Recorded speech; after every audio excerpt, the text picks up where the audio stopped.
This is Behind the Mic with Brad Dalius.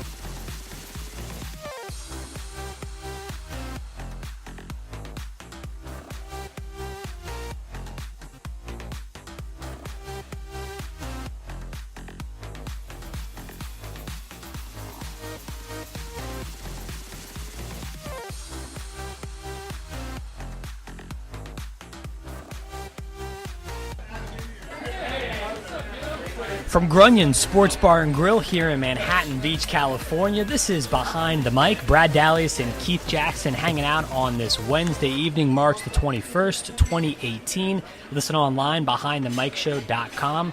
Download the official Behind the Mic app and check out our podcast on iHeartRadio. Great to be back here on a Wednesday night at Grunyon's. Coming back from my Miami trip last week. We did the show live from Miami last Thursday night. Talked with a great blogger down there in Miami. Had a great time taking in the Miami Hurricanes first round upset game. Of course, they fell to Loyola Chicago, who's become somewhat of a Cinderella in this tournament. But it's great. I mean, we've got a great show tonight. Lots of March Madness discussion will continue on the docket. At 7:30, we're going to check in with Mr. Peter Woodburn, who covers Gonzaga basketball online. We'll talk a lot of Zags. The Bulldogs making their fourth consecutive Sweet 16 appearance. Pretty impressive in itself. We'll talk about all that with Peter at 7:30. Like I said, all of March Madness to get into this evening. Ty Lue, you probably heard about his situation with the Cleveland Cavaliers, taking a leave of absence for about a week or so. We'll talk about it tonight. Also, the new football league, the alternative, if you will, to the XFL that's coming out not in 2020, but a year prior in 2019. We'll touch on that one tonight. And also, Sam Darnold. Today was the official pro day over at USC. The rain came in, but Darnold stood tall today. We'll talk about that later on as well. Keith, what's up? How things are going? Things are going great. You know, March Madness here. I call it my second Christmas. I love March Madness. It's been a great time just watching a bunch of games. I mean, glued to the TV. Yeah. Watching almost every game. I've watched almost every single game that's been playing. To just seeing what else is going on sports-wise. You got Tiger Woods. Looks like he's starting to roll again. I've been following that a little bit and his success he's been having. But it's good to be back, definitely, and to talk more sports because we do have a lot to talk about. And so let's begin. Hey, look, we say this all the time in sports. When we see something great, whether it be a team achievement, an individual achievement, just an awesome performance, we say that's the best thing we've ever seen, right? Yep. We're prisoners of the moment a lot of times in sports. We're all guilty of that at one point or another. The exception, though, is this NCAA tournament. This, to me, is great. We say this every year that, this is the best tournament ever. This year actually is. From what we're seeing, It just, like we had mentioned several weeks ago, this is the best tournament in all of sports, in my opinion, at least. Yeah. I think it's only solidifying itself from what we've seen so far over the first weekend. 16 teams, Keith, legitimately, you've heard them talk about this in the media, have a shot to win a championship. At least, why not us? Yeah. That's got to be the mentality, right? Yep. Just based off of everything we've seen so far, really, you can't say that there's only like 2 or 3 teams that can do it. No, I think legitimately you can make the case for most of these teams. Yeah. Well, you look at it, I look at it like this for this NCAA tournament. Great storylines. There's been a lot of storylines in this tournament just thus far, and there's going to be more to come.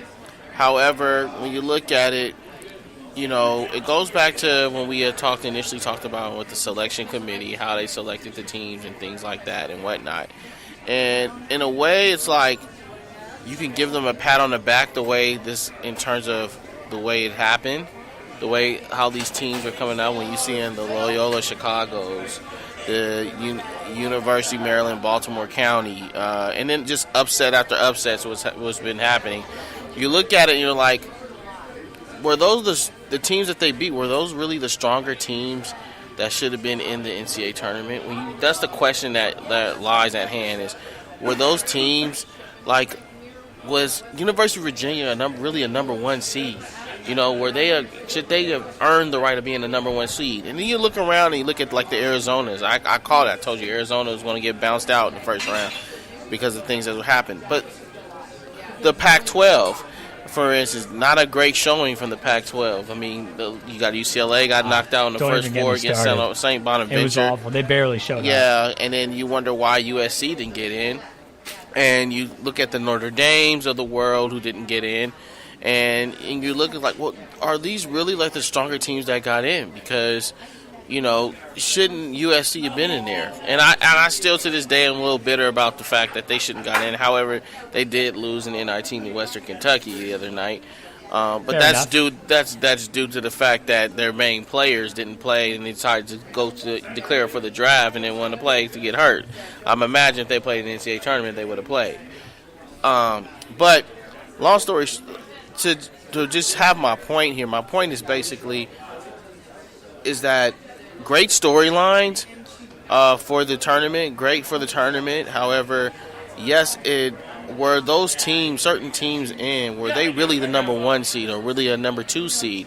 Because this year in the rankings, man, it really fluctuated in terms of the 1, 2, 3. I mean, you really haven't had like a dominant team except for now you start to see, except for maybe Duke. Duke stayed in the top 5. You see a young Kentucky team who's now moving up and really have a great shot at getting to the Final Four. If you think about it, if they can get through K-State, then you really only have to mess with Loyola Chicago or Nevada, the winner out of that game, and I believe they can take either or.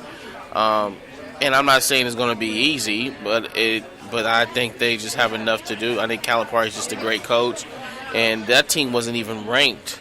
You got to remember, Kentucky this year was not ranked in the top 25, and they just started to peak at the right time in that SEC tournament. So, those are things you got to really question in terms of, was it fair or was it right for certain teams to get in that or get those seeds that shouldn't they gotten those seeds? So, I've been enjoying the tournament, but I would like to have seen some more stronger teams. I would have liked to have seen Notre Dame get in. I think they deserve to get in. I think USC deserved to get in. They got to expand the field, maybe. Yes. Yeah, and I just don't understand. Well, it just baffles me, like, how does USC not get in when they went all the way to the Pac-12 championship? Yeah, didn't they talk about something crazy like Oregon State and... like a couple years ago when they expanded the tournament to 68 in 2011, there was some kind of rumors and different ideas that floated around saying maybe they would like really expand it to like a crazy number, like 96 or something like that. Do you remember that? Yeah, I remember something it's crazy. like that. I mean, it's hard to kind of set a mark for that, right? Yeah. But I agree. I mean, there's definitely teams out there, just like the eyeball test here with the tournament that, USC very easily could have been in. Look at Syracuse. I mean, maybe swap places, USC and Syracuse. Maybe the same thing could have happened, and potentially we could be talking about the Trojans in the Sweet 16. Yeah. It just all depends, and you're right. It's all about playing the best basketball at this moment in time. Yeah. And it's just about timing and reputation as well. I mean, there's no doubt Syracuse got in the tournament based off of repetition and a big-time head coach like Boeheim. Yeah, exactly. Because they had no marquee victories this year. They didn't. They really didn't. They beat Clemson, who was in like ranked 23, and that was it. And then they lost to everybody else that they were in. But they got in, and I was like, they're completely out. There's no way they're getting in. And we talked about this. They were a bubble team at best. Yes, and we knew they were getting. So it was a shocking. That's what I'm going. My whole point is, look, it's been a great tournament. I know everybody has enjoyed it. I've enjoyed it, but you start to and that's why I think you have those so many upsets that you've had in this tournament than usual, and then you had a 16.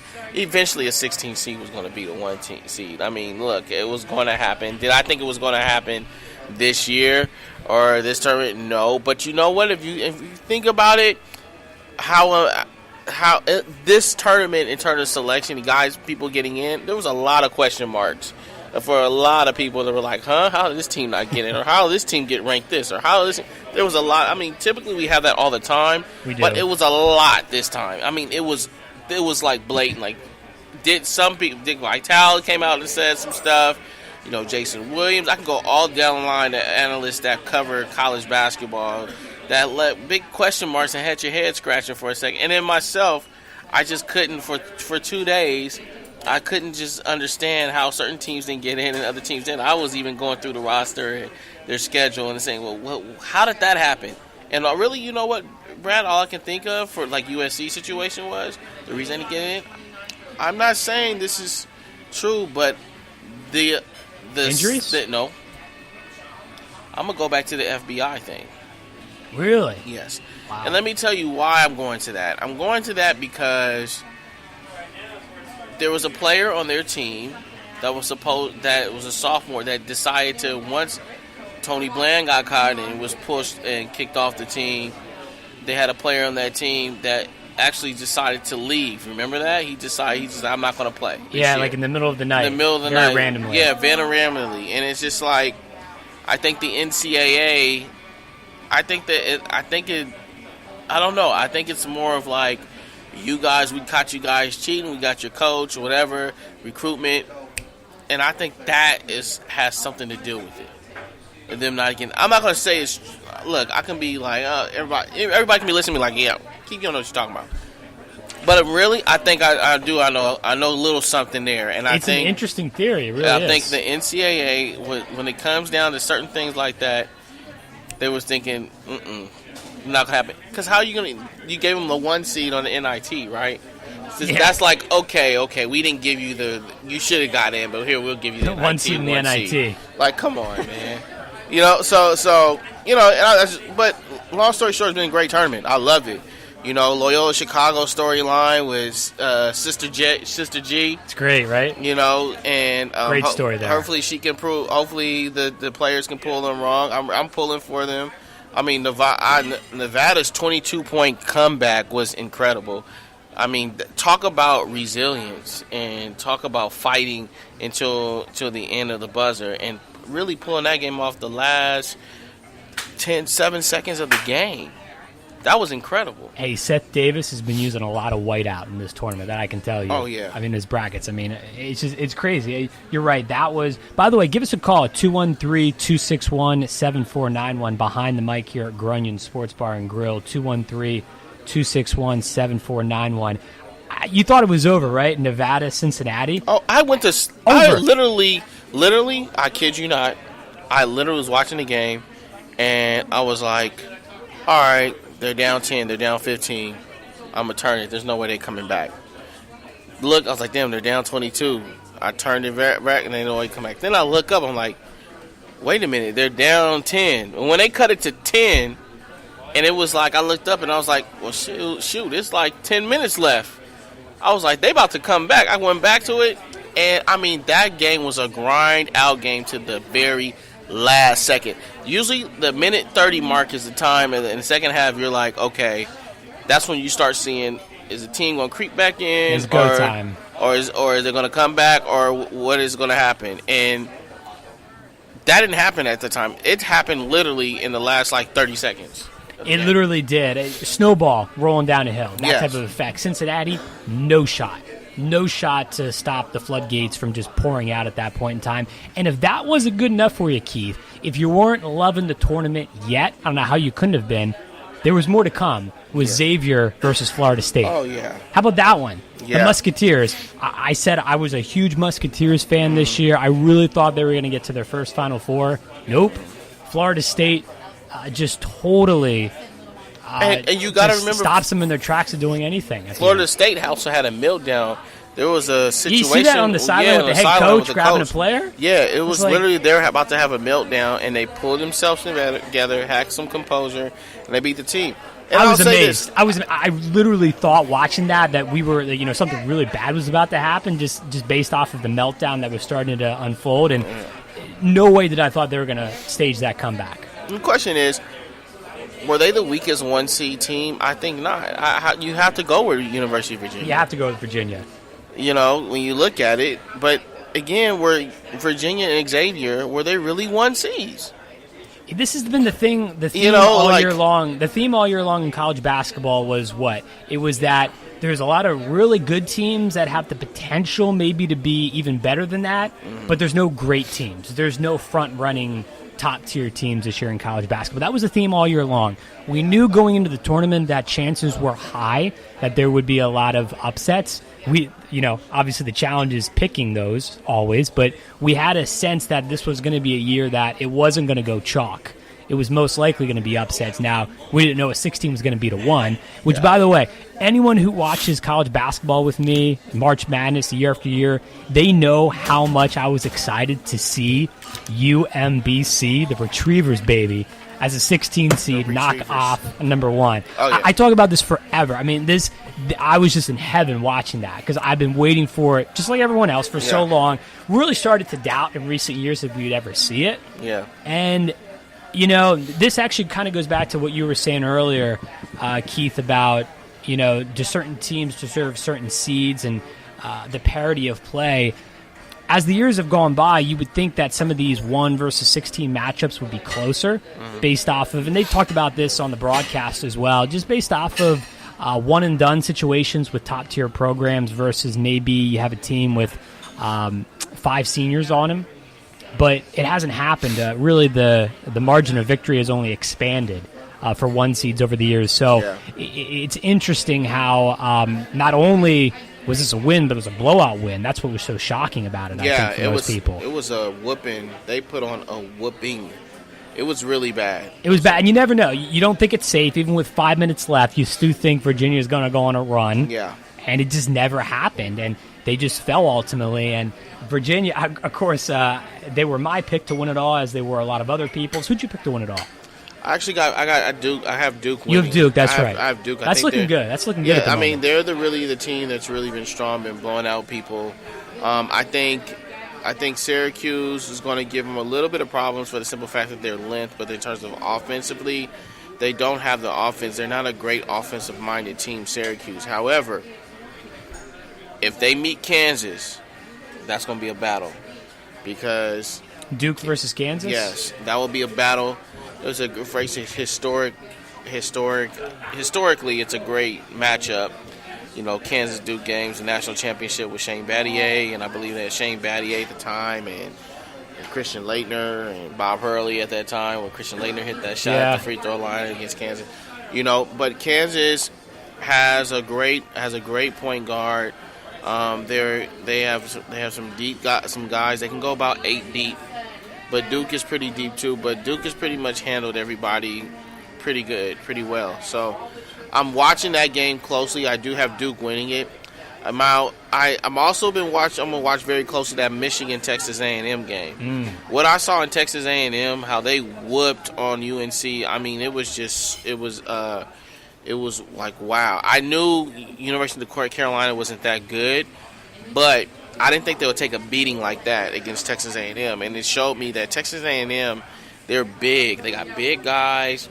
They got fast guys. They got a pro. They have a center who's a pro, or a forward. He's a forward. And he's a pro. He'll go far in the draft. I was super impressive with the Aggies. Yes. Maybe the most impressive performance. I tweeted out on, what was that game, on Sunday? Yeah, at halftime, I thought they played the most impressive half of the tournament to date. They moved the ball well. They attack the basket well, and their guys get to the line and make their free throws. Michigan's tough, though. I like them. Michigan's just been playing great ball. They're back-to-back Big Ten champions. They've been playing well. They have been. Maybe a little fortunate to be there. Yes. Based off of Poole's miraculous shot. One thing I love about Michigan doesn't give up. Their players, they keep fighting. And when you think they're unevenly unmatched, they tend to pull it out, figure out a way to pull the game out. If that game is close, I'm picking Michigan to win. If that game is close in the minute, I'll say minute and a half of the second half. But if that game, if Texas A&M gets a lead, and I'm talking about a 10-point lead, a 10 to 12-point lead, you're not coming back. That's don't one think thing so. about them. Too well coached. When they put their foot on your neck, they're gonna keep squeezing, and they're just gonna put you away. So I like that game. So I'll be watching those two games closely. The other ones be great. Villanova, West Virginia. Bobby Huggins, I think he's a Hall of Famer coach. Agreed. They're big inside. Their guard play is not as strong as Villanova. I think they're going to have to slow the game down against Villanova to beat Villanova. But Coach Higgins is a great coach, and I think he's going to find a way. But I can see that happening very quick. And, Texas Tech is in the Purdue game. That's going to be interesting, too. Yeah, a lot of it rides on the Haas injury. Yes. It really does, right? I mean, their future kind of depends on that. But even without him, though, they can be still a competitive and a team that's driven to beat you. So that could go either way. Is the Midwest region the strongest at this point? I have to say so. Yeah.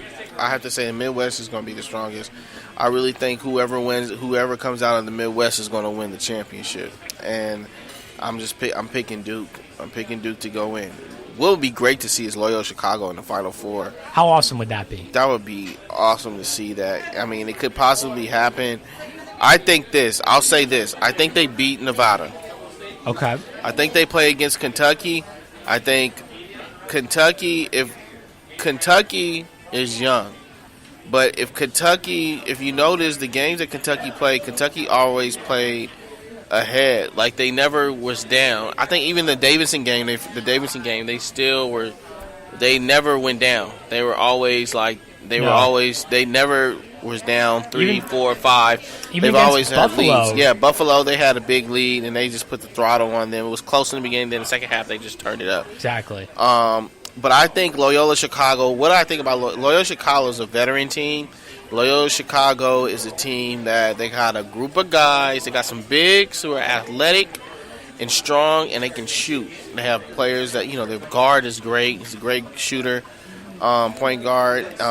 So what I'm looking at is I'm saying if Loyola Chicago can keep it close by the end of the game, if they can keep that game close all the way to the end, they'll pull it out. And I can see them going to the final. I can see them upsetting Kentucky and getting to the Final Four. So, yeah, I'm not really buying in on the fact that Kentucky now has an easy path to San Antonio. Yes, they do in the sense of compared to the other regions. And the brand of Kentucky, you look at Kentucky and the brand of the basketball, Calipari. Calipari has shown me that he's a great coach. No question. A team that was not ranked has turned it up in the second half of the season. I give it to him. I like what they're doing right now. Like you said, they're young, they're talented. They really can play with anybody when they're on. There's just been too much madness, though, this tournament. Yeah. There's too much madness to say, bam, Kentucky, pencil them into the Final Four. Villanova, pencil them into the Final Four. I can't do it. It's just too much. Look, Syracuse versus Duke, I think has a chance to be a real classic on Friday. Don't sleep on that Syracuse zone defense. No. Don't sleep on it. But it's zone against. What's great about this is zone against zone. But Coach K really never played zone until now. If you notice, even the year he went to the national championship with Jahlil Okafor and all those guys and won it, they didn't play zone. They played man. This year he has played zone. He has taken some notes from Coach Jim Boeheim, the master of the 2-3 zone, and he has played his own 2-3 zone, and they played it exactly the same way. They play exactly. They got 6'11" across the back line. You got Marvin Bagley 6'11". They got the center who's 6'11", and they got another forward who's 6'10". That's across the line, and then they got Grayson Allen at the top, and then the other point guard, I forgot his name. But they Bagley? have Bagley. Marvin Bagley is the bottom. Yeah, he's 6'11". He's a freshman. He'll be on the one side of the court. But you look at that, it's going to be size against size. You look at, I think, if they play up and down, what Duke has over Syracuse is offensively. They got guys that can handle the ball, who can shoot the three, and they can get to the basket athletically. I think it's going to be hard, Marvin Bagley, those guys, to score inside because you got length with length, and that's going to be very hard to do. But was Michigan State missing 14 shots at the end of the game more to do with Syracuse zone, or was it just Michigan State being off? I really do have to say part of that is also the zone bothered them. they couldn't get the ball in the middle of Yeah. the zone and to do the high-low action. They couldn't do it, and the reason why they couldn't do it because what Boeheim did was he extended his 2-3 and he brought it up above the 3-point line. His 2-3 was played not below the 3-point line, was played right above the 3. It was guarding the perimeter, and so his center was like right on top of that free throw line or like a little bit underneath.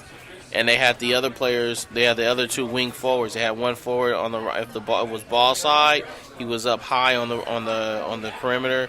If it was in weak side, he was down low to stop the high low. So when you look at that, I said that they knew they couldn't get the ball. It was uncomfortable for those bigs Very to shoot from the outside, and that's why they lost. And it was length. It was a lot of length on that team. But I mean, if you look at the game Syracuse plays, they're putting up they put a 57 and 55. They're not putting up a lot of points. No, and you would expect, I would at least, that this matchup against Duke is going to be even lower scoring than that, maybe. Yeah.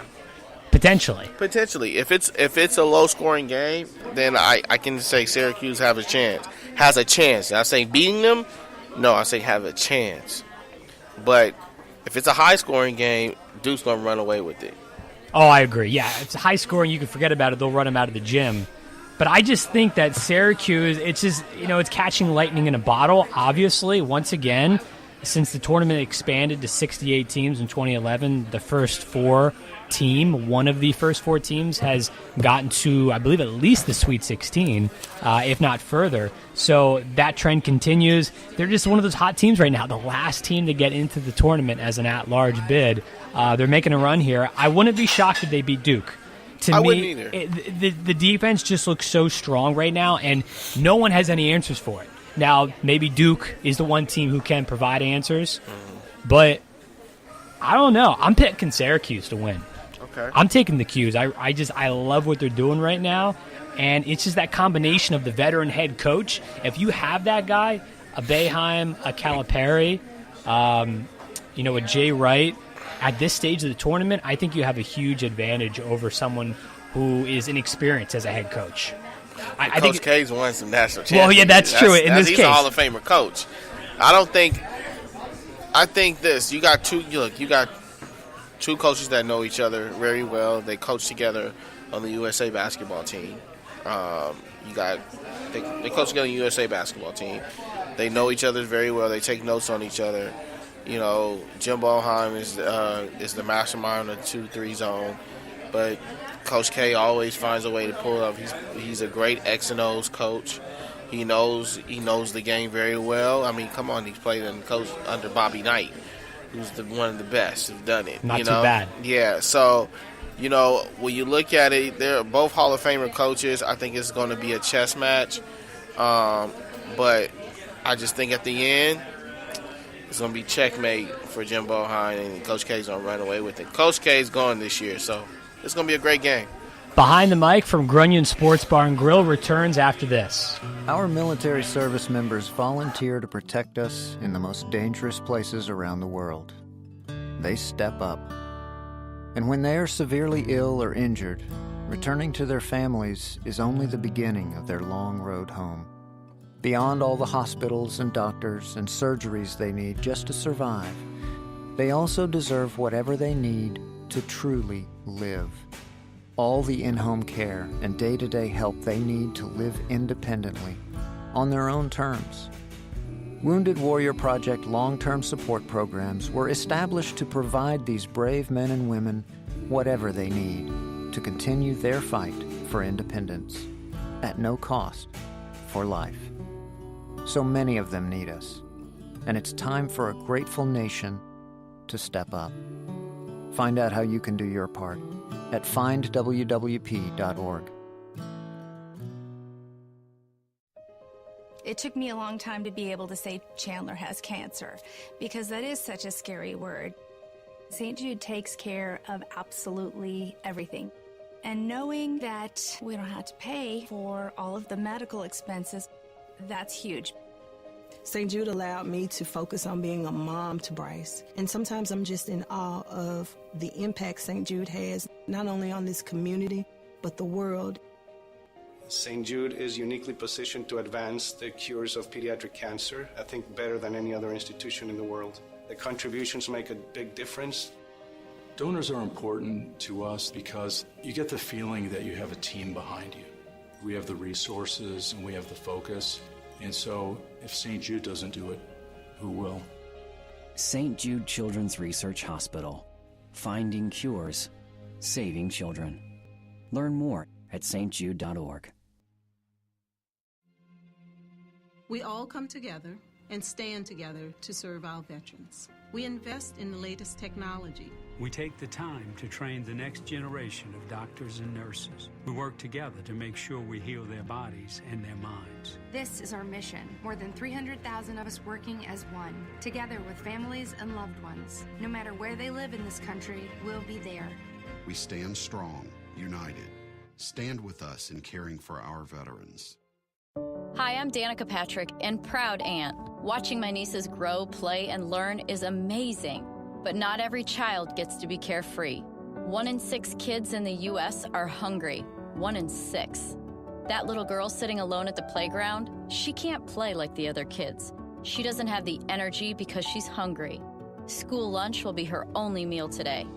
It breaks my heart that this is the reality in our country, but it's something that Feeding America is working to change. Each year, the Feeding America network of food banks rescues billions of pounds of good food that would have gone to waste. This food is then provided to families and children in need. Being a kid should be about using your imagination, learning, and having fun. These children shouldn't have to miss out on simply being a kid because they're hungry.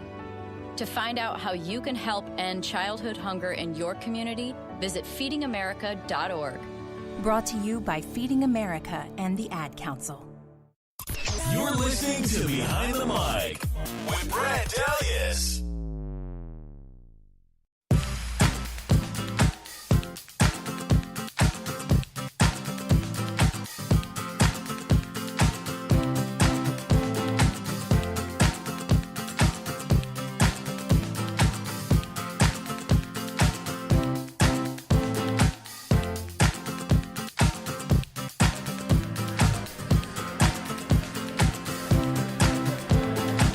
Take us with you on the go, wherever you may be. Download the official Behind the Mic app, available on Google Play and the iTunes Store. Brad Dalius and Keith Jackson hanging out on this Wednesday evening, talking everything March Madness. So many different storylines in this tournament, as we've talked about so far, from a 16 finally beating a 1. I still can't believe it. To Gonzaga making it to their 4th consecutive Sweet 16 appearance, and everything else in between. It's been fantastic. We can't wait for the Sweet 16 games to get underway tomorrow. Peter Woodburn is a blogger for the Slipper Still Fits, a Gonzaga Bulldogs community on SB Nation, and he now joins us here on Behind the Mic to talk all things Gonzaga. Peter, how are you tonight? Thanks for coming on. We appreciate the time. I'm doing fantastic, considering that I'm kind of in the middle of the best Gonzaga run of my fandom. So that's great. It's incredible, right? I mean, there were some doubts, I guess, from some certain corners whether or not a team that was a runner-up last year could get back again, because history tells us that's difficult to do, although look no further than North Carolina, who just did it last year and was able to win the whole thing the year before, the year prior, losing to Villanova. So who knows? This tournament's been crazy. Just right off the bat, Peter, what has been the biggest difference in this team from last year's version to this year's version? I think, last year's version, those Bulldogs, they didn't end up in the national title game by accident. So they were definitively a better team than this year's team is. I don't think there's really any argument about that. But the one kind of big difference, I would say, between the two teams is last year's team played with a little bit more finesse, kind of comes with just having a better quality team. And this year's team is pretty gritty. I mean, those wins against UNC Greensboro and Ohio State, they were not pretty wins by any measure of the word, but they still, at the end of the game, they found out a way to win, and that's kind of been Gonzaga's MO this year, is that they can grind with the best of them, but they'll do what it takes to pull out the win. So, Peter, I got a question for you. You know, does Gonzaga have to do to stop Florida State's fast break?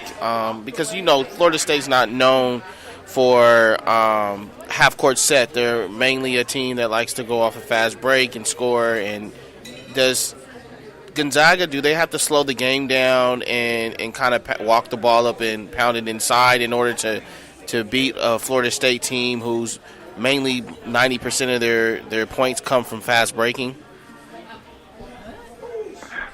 Yeah. Oh, sorry. I think that definitely the tempo of Florida State is going to be something that the Zags will have to adjust to. They haven't really played a team that plays as fast as Florida State does in quite a while. They definitely haven't played a team as deep as Florida State's rotation runs in probably the entire season. And so I think that Gonzaga can run with the best of teams, and I think having that long layover is really going to help them out because they'll have fresh legs.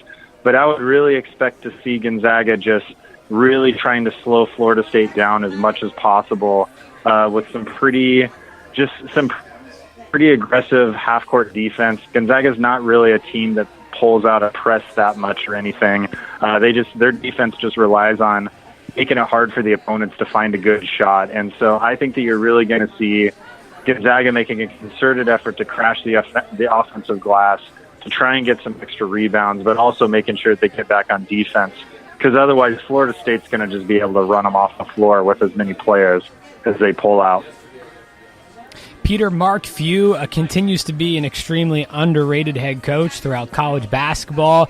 He's got to be now considered in the echelon of some of these guys who've been around a long time, right? I mean, the likes of Jay Wright, John Calipari. I think he's in that realm. Obviously, the only difference is he hasn't won a championship yet. But, just based off of all the upsets we've seen here this tournament, Few continues to be a constant for this team. And, he's been there, done that. And again, there's just one thing missing from the resume, and that's a championship.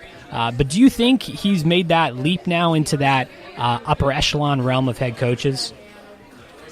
Yeah, I think that he has, because I think that, like a lot of good head coaches, Mark Few, kind of what he made Gonzaga known for in the first place was getting a little bit more out of the players that he had than maybe other coaches would. And so the old Gonzaga teams, in 1999, the team that started the run, it was a team of good basketball players, but by no means in the grand scheme of things were they as good as they actually were to make the Elite Eight. They just played above and beyond what their level was. And Mark Few has a history of being able to kind of pull that energy out of his players and pull that teamwork that's required out of those players and to make those teams play in a consistent manner like that. And so I think that when you kind of consider the resources that Gonzaga has, which is a lot for a small school like that, but also,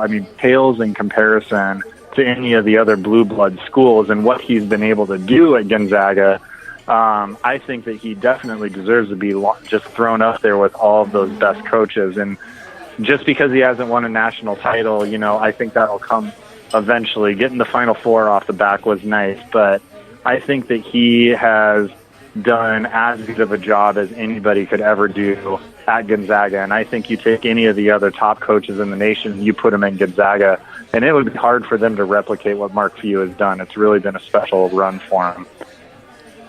Hey, Peter, who's going to oppose in terms of who is the X factor for the Zags in order to get the job done this upcoming tomorrow? Actually, they play tomorrow, correct? Yep. So tomorrow is because I was looking around at their roster. I'm thinking if Josh Perkins was that guy that really has to perform well because he can match up pretty much to the guard play and the forwards. Those forwards that they have.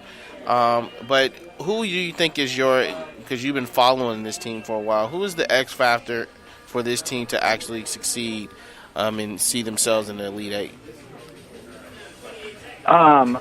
I think that, prior to when the tournament was starting, I was going to say that it would be either Zach Norvell or Rui Hachimura. And both of those players have they had really, really great starts to the NCAA tournament.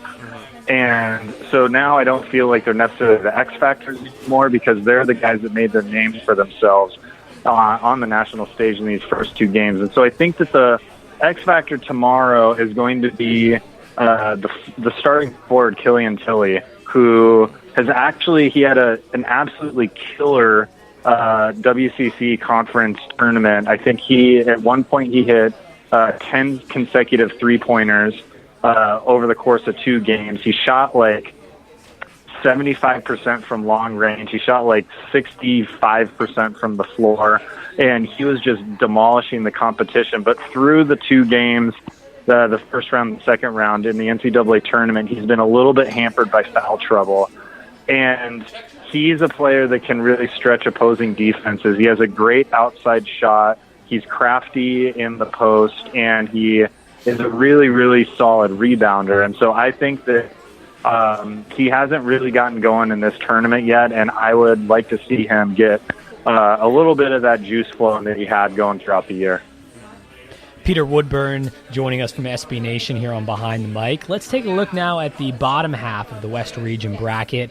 Michigan taking on Texas A&M, Peter. Both these teams have been impressive, to say the least, in this tournament. Michigan probably fortunate to be here after Poole's miracle shot over Houston, which probably is the moment of the tournament for me. Honestly, I can't get over how miraculous of a shot that was in a moment in the tournament. That was incredible in itself. But, they're going to take on an Aggies team who I thought had the best half of basketball of any team I saw in the tournament to date against the Tar Heels on Sunday. The way they played that first half to establish a lead, to really, they never look back from that point on the rest of the way.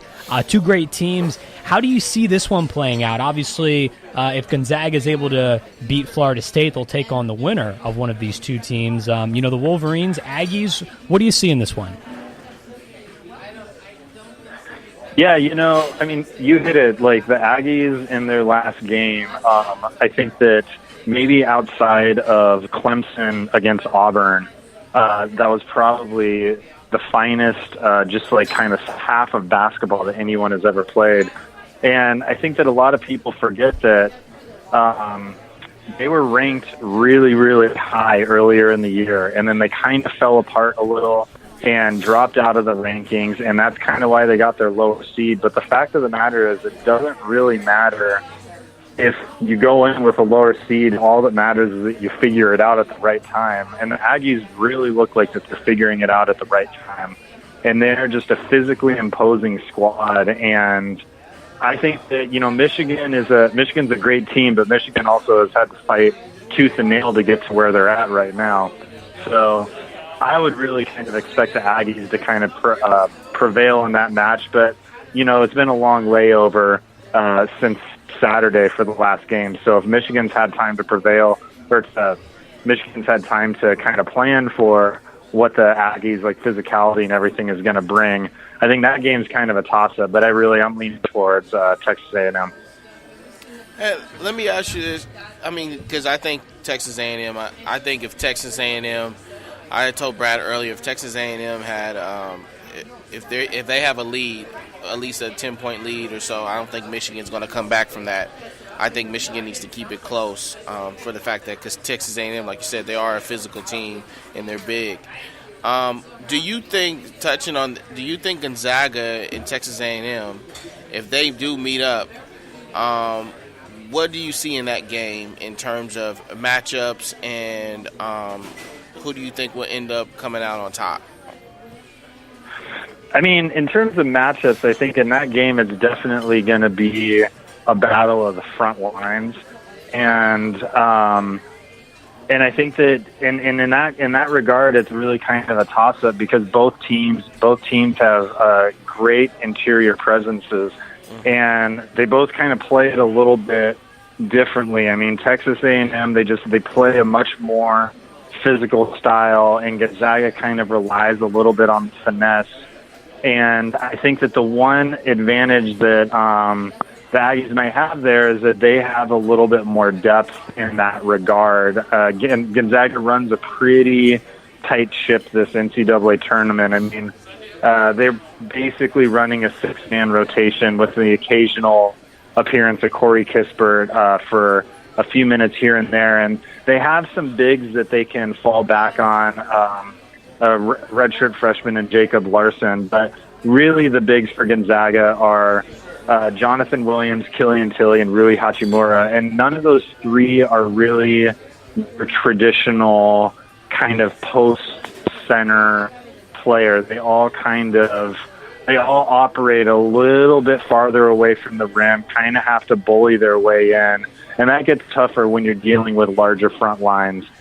So I think that would be the really key matchup in the game. And that's probably, if those two teams meet, I think that's how it would be decided.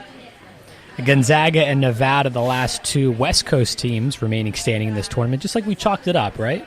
Yep. It's been crazy, so hard to predict. What has been the storyline? There's been so many in this tournament, Peter, but what's the one that you've enjoyed the most? I think that I was with everybody in just the UMBC over Virginia. For a very long time, I've always thought that eventually a number 16 seed was going to beat a number 1 seed. I always thought that it was going to be more on a buzzer-beating 3 or some crazy shot or just something like that. I did not ever expect it to just be the full-blown second-half trouncing that existed. But for me personally, I'm going to go out a little bit of a limb, and that's just because I have a bunch of friends that went to Nevada. And the route that the Nevada Wolfpack have taken to get to the Sweet 16 is rather crazy. They were down by, I think, 14 against Texas before pulling it out in OT.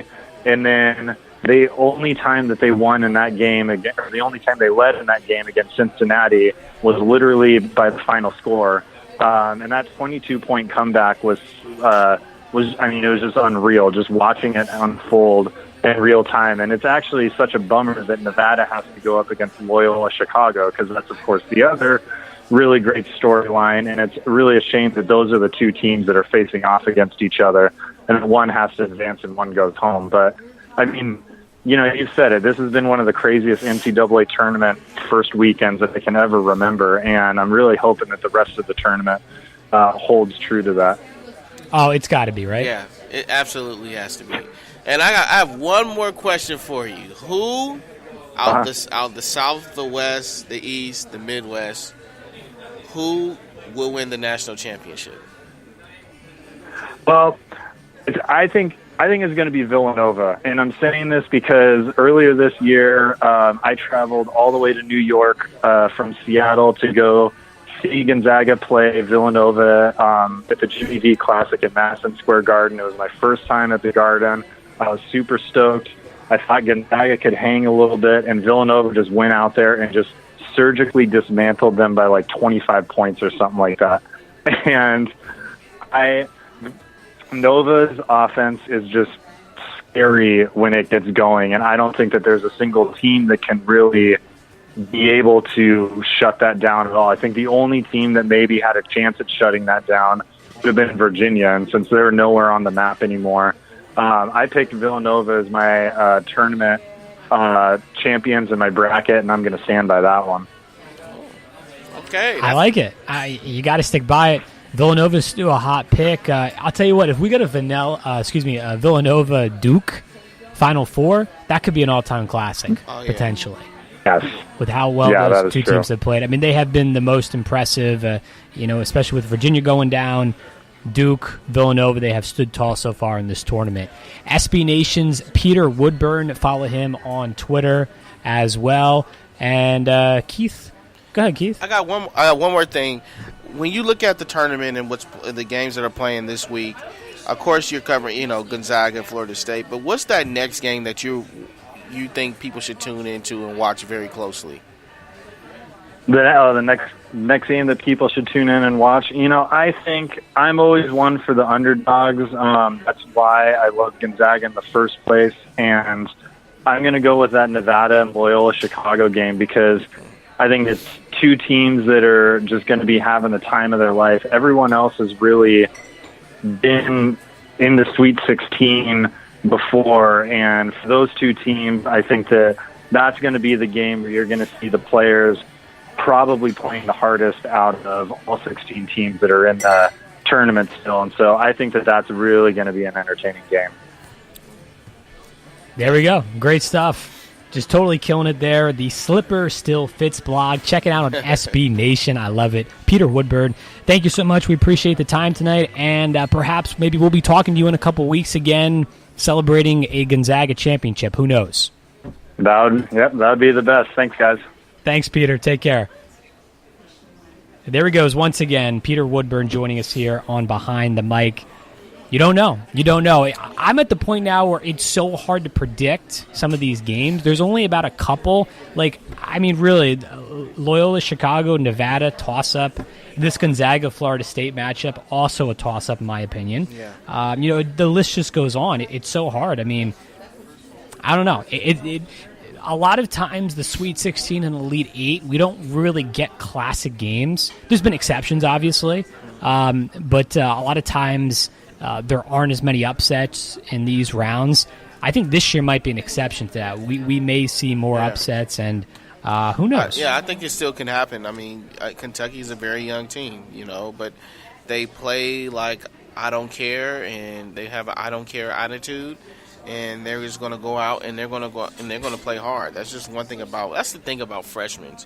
When you got a group of freshmen and they're out there and they're playing, man, they just don't. This is their first time experiencing this, and so they can play a little bit erratic. But for the bottom line, the way these boys are playing, they're playing like veterans. You can say they are not freshmen, they're sophomores. They've been really in this game and really been playing well. So they're a young team, but it feels like they're a veteran group. And then I have to totally agree with them. Loyola Chicago and Nevada, it's a shame that they are playing each other because they're two great teams. But you're going to see a battle, and you're going to see a battle to the end, I believe, with these two teams. Because and the rest of the teams as well, because you know what, the bottom line is nobody wants their season to end. Exactly. And you're at this point and you're seeing the teams that are getting upset and stuff. I think all 16 teams are not just there to enjoy the tournament now. I think they are like, we have a shot to get to the Final Four. This is our chance. We really do have a chance if we can get through these next rounds. And so I think it's going to be I think you got to take one game at a time, which I think all these players are doing. They're not looking ahead. But, it's going to be a tough battle. It's going to be a battle. And I'm going to say this. Yes, Loyola Chicago and Nevada is a great entertainment. I think everybody in the whole world is going to be watching that game. That's the bottom line. I think everybody is. But you got to watch that Syracuse-Duke game.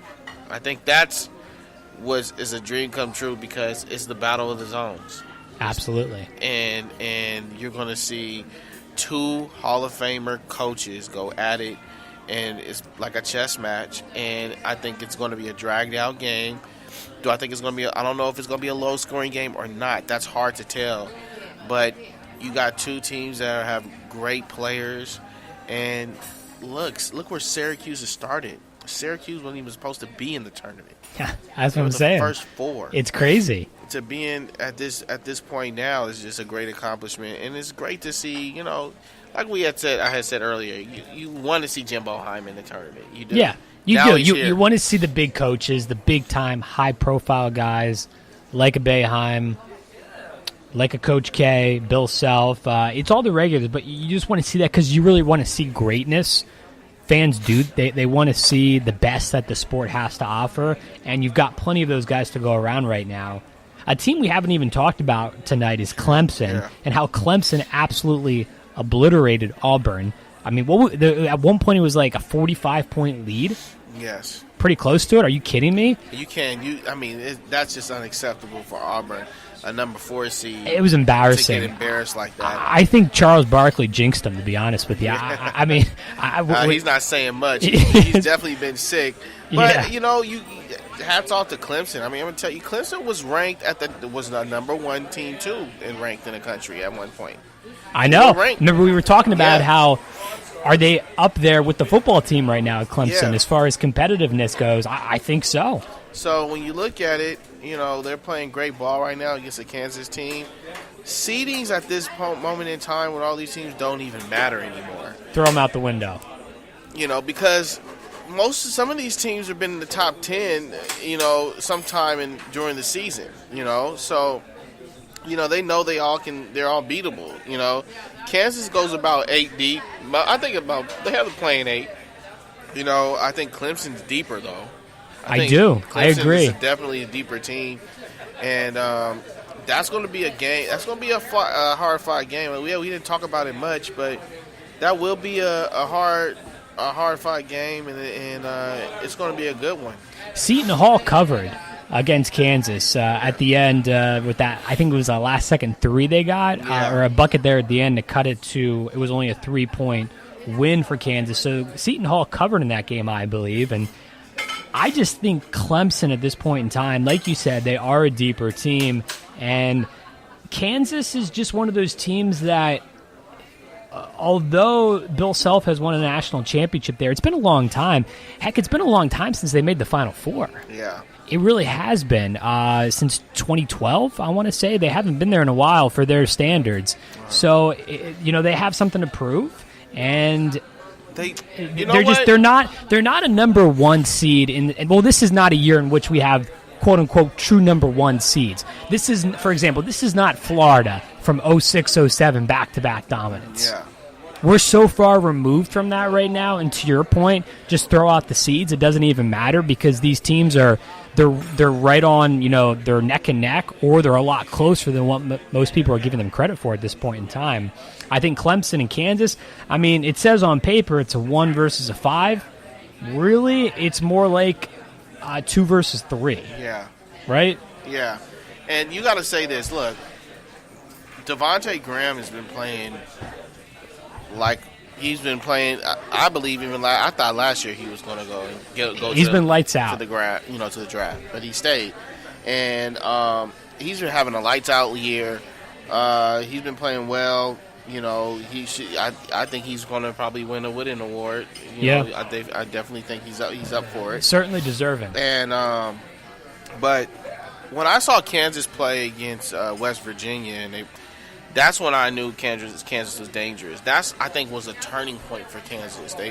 When they played West Virginia at home, and the way even though that game was at home for Kansas, a home game for them, you saw a multiple of guys really run their offense to the T, and they had some great scoring from all around. I believe they had 3 or 4 guys that were in double figures, and that's when I was like, okay, Kansas is going to be a dangerous team to play. You saw them play at their peak, and you're like, they can be dangerous, and they're playing like it. They're playing like a veteran group, so I think that's going to be a hard-fought game. I do, like you said, I think Clemson's deeper, but Kansas is no pushover for sure. They're a 1 seed for a reason. I think they're probably one of the deserving 1 seeds in this tournament. So you think they are more so along the lines of a true number 1 in the sense of they deserved it and they've played that way. Absolutely.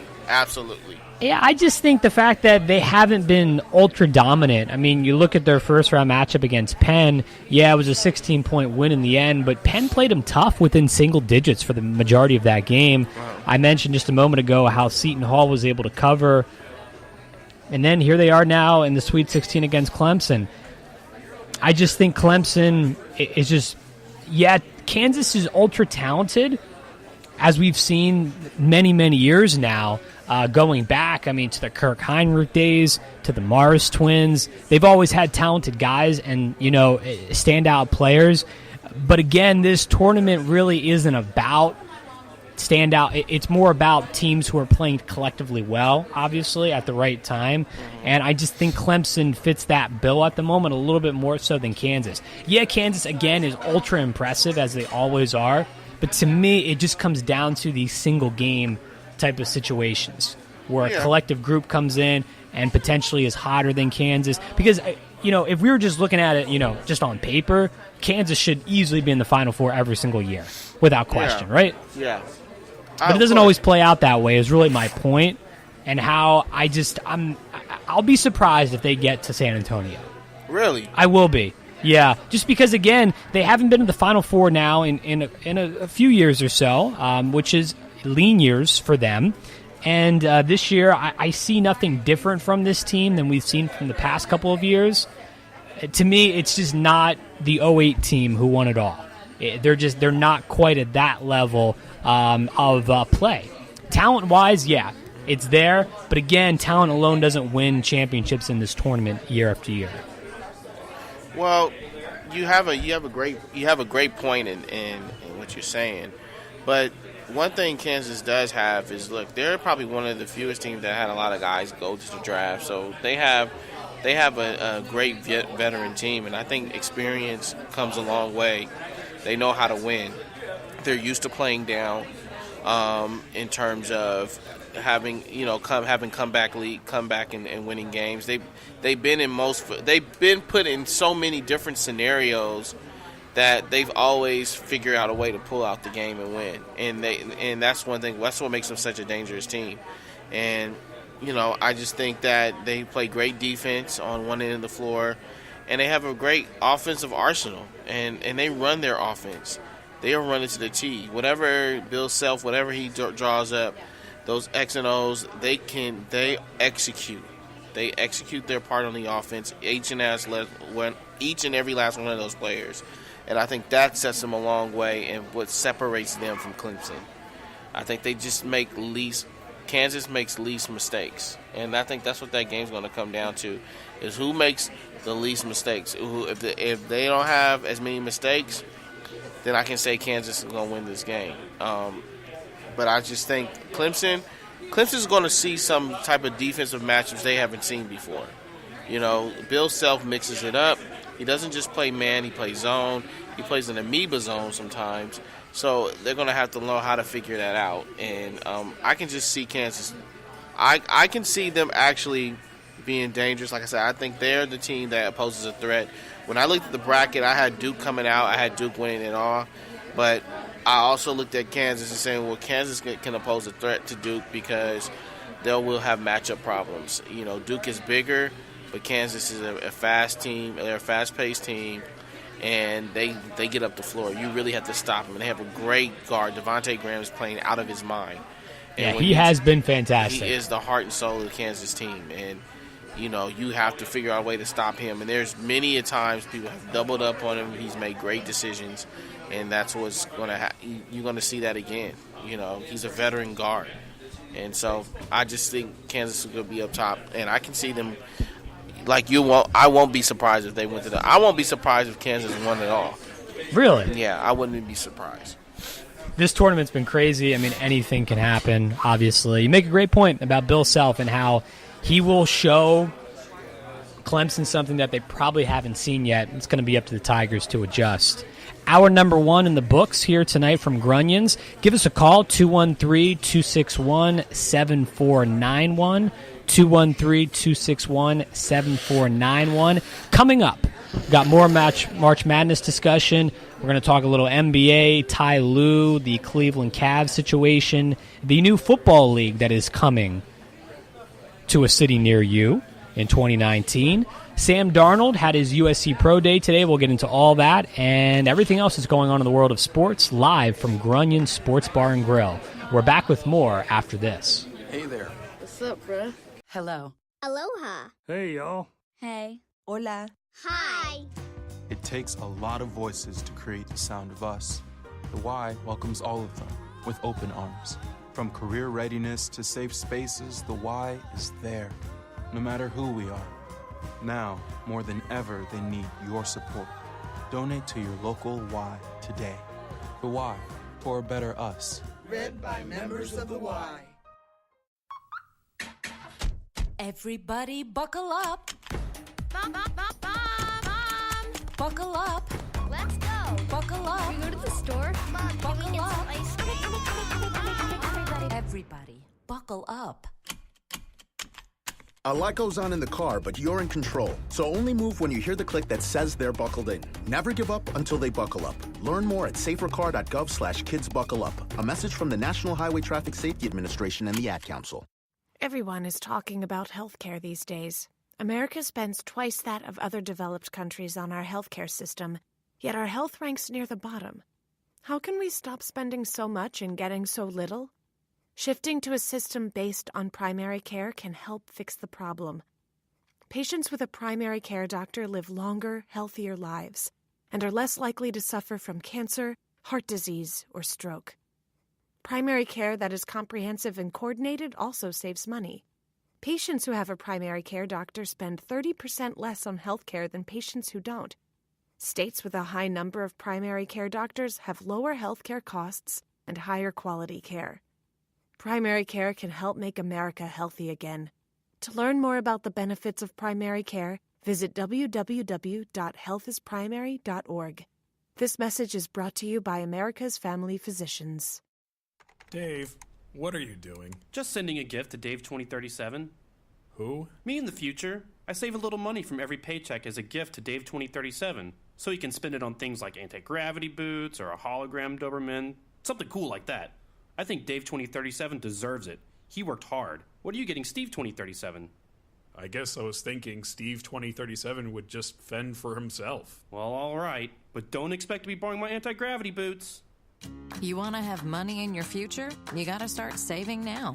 Putting some money from every paycheck into a savings account or contributing to your 401k can make a big difference later. Put away a few bucks, feel like $1 million. For free ideas and easy ways to save, go to feedthepig.org. That's feedthepig.org.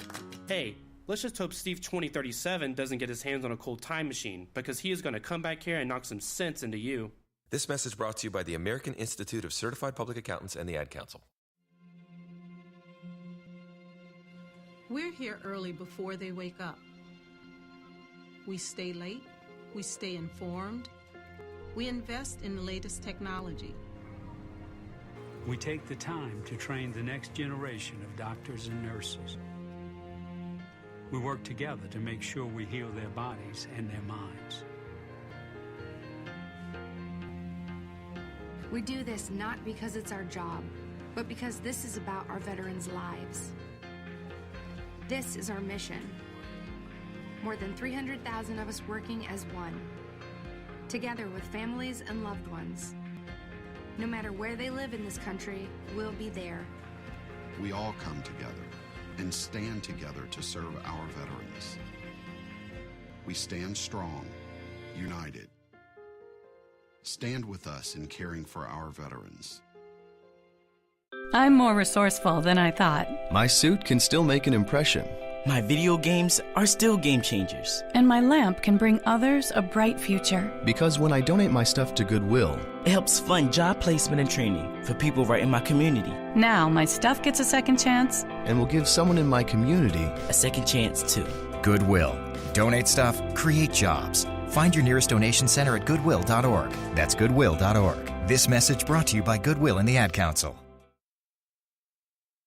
We will never fully understand what we've asked of our military service members or their families, asking them to put themselves in harm's way, to endure it all. But we do understand that it's our turn, our duty, to keep them secure for the rest of their lives. Wounded Warrior Project long-term support programs help our most severely ill or injured veterans live independently, at no cost, for life, so that they might stand at ease. Join us at findwwp.org. This is Behind the Mic with Brad Dalius.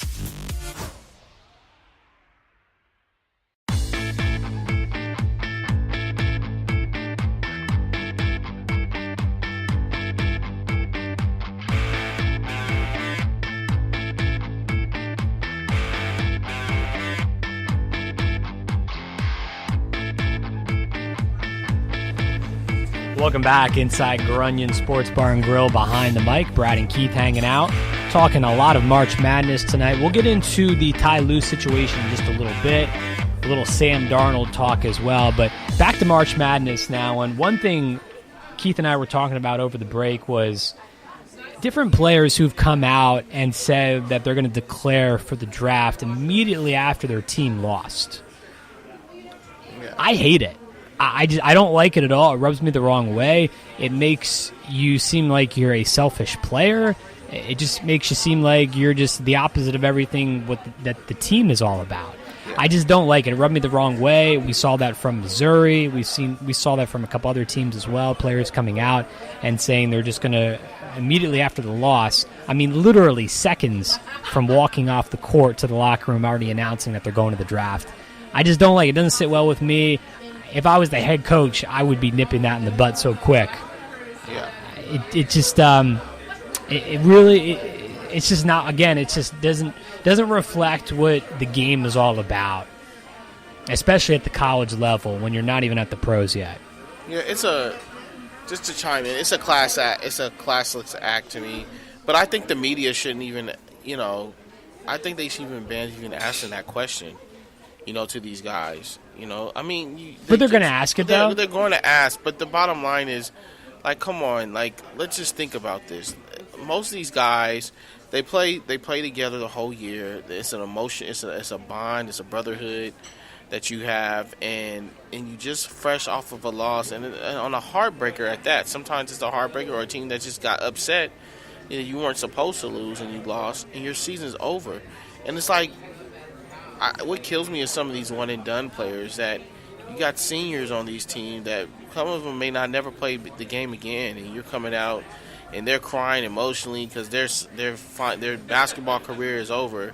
Yours is just starting, and immediately you say, well, I'm going to declare for the draft. I don't care. Who cares about their feelings? Who cares about how the team feels at that moment in time? And just to chime on that, I'm going to just call a player out, and I'm just, I think he's a great talent. But Michael Porter Jr., I just don't feel like he's ready to go to the NBA. He was, of course, McDonald's All-American, one of the best high school players in the country. Everybody wanted to know where he was going to play at. He just picked Missouri because he wanted to play with his brother, and he had a very tragic injury and breaking his spine, and it was almost career ending. I'm so happy that he came back and he bounced back from that, but. I think it was on both parts. I think it was Missouri's fault. I've said this before, for rushing the kid to come and play. But I think they knew some insight that he said, look, I'm going to leave after this year anyway. And I think they just didn't care, and they had him come out there and play. And he played 3 games the whole season. And on both, I think it's the head coach's fault.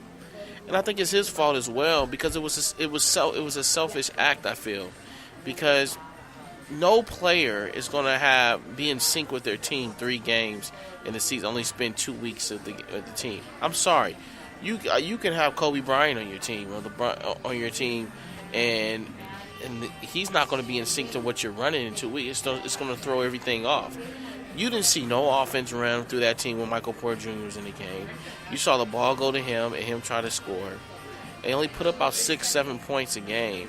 And it made him look bad because it makes it look like, look, he's not ready for the NBA. He's clearly not. Yes, he's a great talent, but he's not ready. He hasn't had a full season. He had his first free throw this whole season was in the NCAA tournament. That was his first time he shot a free throw. Yeah, that was crazy, right? And to come out after the game and say, I'm going to the NBA, to me, it's a selfless act. Yeah. And I think I think I'm not going to put it on him because I'm putting it on him, and I'm going to put it on the coach. I think, it's just the way this era is and how these kids are. Like, some of these guys, they just not they think about themselves more. It's really for them. They look at it is I. Some of them, I'm not going to say all of them, but some of them, and some of the highly rated ones who are one and done, I'm going to even say Lonzo. Lonzo, his dad, coming out and saying, and I'm going a year back, that they're going to, before the season was over, that he's going to the NBA. He's one and done. I think it's all about me at the moment. It's I. It's all what I want. And this and that. And you lose, to me, it loses character. It loses team camaraderie. And that's what you have right there. And it's like, what coach wants that in their program? I remember when Coach K had said years back, he was like, I would never pick up a one-and-done player. I'm getting players, and they're going to play all 4 years. And now he has one-and-done players. But why? Because it's like you're forced to, because all the players out these years, all these players now are everyone you possibly want is a one-and-done guy.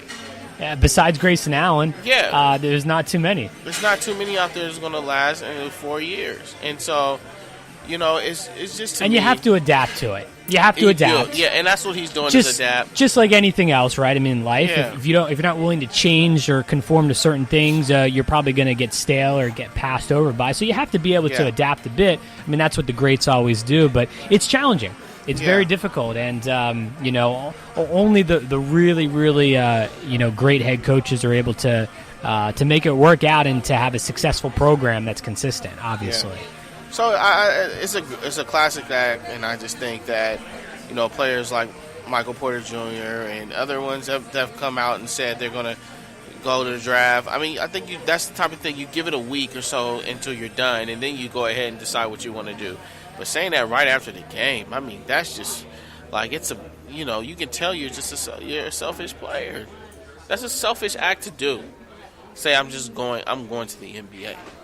It is. Again, for that to be the thing that's directly on your mind following a loss, following not just a loss, but the final game of your college career, if you have already made up your mind that you're going on to the next level, for you just to say that right away, it just doesn't jive, like I said, with the team aspect of the game and everything you've been taught theoretically from when you were growing up and playing at the early levels of basketball and till you rise all the way into Division I college ball.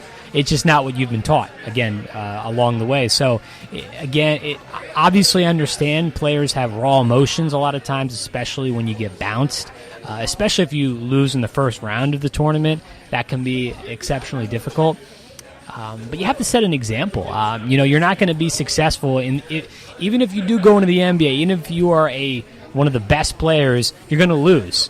That's going to happen at some point. Everyone has to overcome losses at one point or another, whether it's in the regular season or in the postseason, before you ultimately maybe are able to achieve somewhat ultimate success at a certain level. Everyone's got to go through the ups and downs. So you just have to be an even keel player, and you have to really you have to know the right things to say. I mean, for lack of a better term, at the certain moments, like we said before. I mean, you question the press and the media. Why do they ask?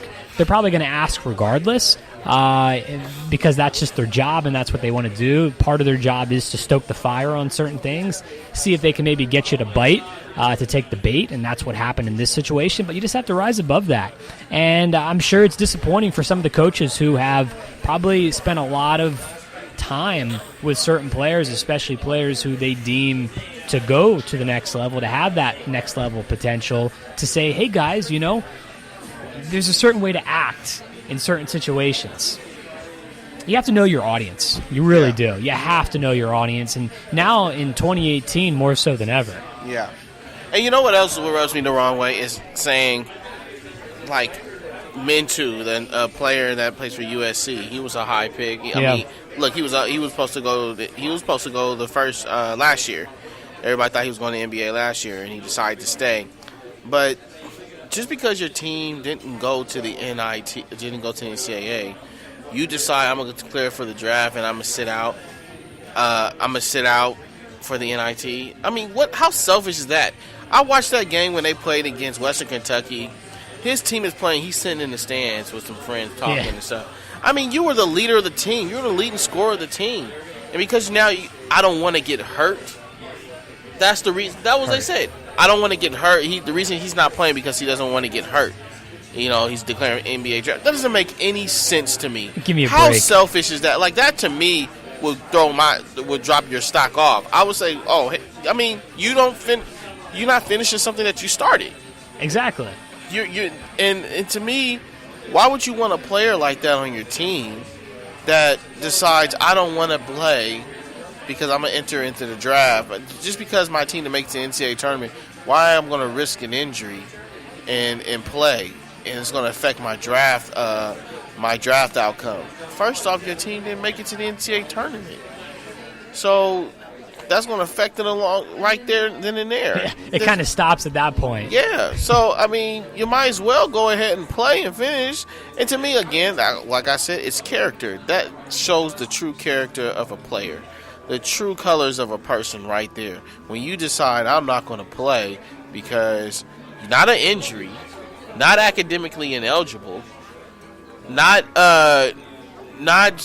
doing something on their team that caused suspension from maybe the coach suspending you, but you making your own mind up that I'm not going to play because I'm going to enter the draft. How selfish is that? It's the definition of it. We see eye to eye on this one. It's not a good look, and really you just dig yourself a hole to try and get out of down the line, because now the bullseye's already on your back for who you are and what you're displaying here with your actions and your attitude. So you have to try and dig yourself out of the hole. Look, it's so hard to be so successful and to, get a good rep going for yourself, but to just dig yourself a hole and just make it more difficult, why? Why? Is it really worth it? Michael Porter Jr. is a great player, but, is he LeBron James coming out of St. Mary's, St. Vincent's? No. So, you know what I'm saying? Let's just pump the brakes here and let's bring down the ego just a little bit, and let's be more realistic through this, and let's have more of a clear sense of who we are and where we're going. Yeah, he may be destined for great things, but he's certainly not coming out of the gates here as a potential future Hall of Famer. We're not seeing that yet. Just be a little more humble. Yeah. Just be a little more humble. Totally agree. Serve up that humble pie. It goes around. It tastes great. You'll really like it. Behind the mic here, Grunion Sports Bar and Grill. Let's switch gears now a little bit. The Ty Lue situation in Cleveland. He hasn't looked great, Keith. If you looked at him, if you watched Cleveland games on the sidelines, he's looked like he's picked up a little bit of weight. I don't want to say he's looked pale, but, maybe hasn't looked 100% recently. So, the news comes down earlier this week that he's going to take at least a week off. They're calling it a week of a leave of absence to take care of some of his personal health problems. Reports came out that he's coughing up blood. It doesn't sound good. We're not doctors here. We don't want to speculate, but when you hear that's never a good thing to hear. Yeah. It's sad to see what was going on with him, and you know what? I think you look at it and you see, well, that's probably like part of the other reason that Cleveland Cavaliers weren't in the beginning doing so well. His health was also a concerning factor, and that can be concerning for a lot of your players when they look at your head coach and your captain of the ship, and he's sick and he's not doing well. And then also came out a report that Stephen A. had said he had kind of referred to it a year ago. This is something that has not just been going on this year, but has been going on for a while. And most of the players who were returning kind of knew what was going on. And he said that LeBron kind of, he alluded to it and he backed away and didn't say anything to it. And LeBron kind of alluded to it as well in his interview a couple of weeks ago, about a week ago.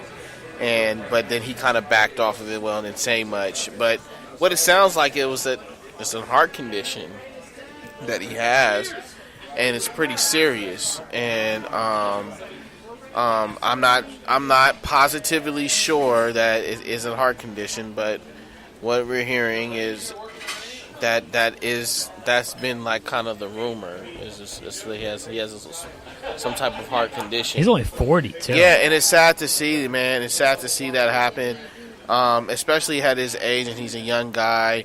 And of course, we want Tyronn Lue to be healthy, but I think a week, it's pretty scary. If he thinks he only needs a week, he knows his body well. His doctors, they know the body well and knows his body well. Where if they think that's what it's going to take, then that's what it's going to take. I personally think he should take some time off. I think his health is more important than the team getting back to a championship.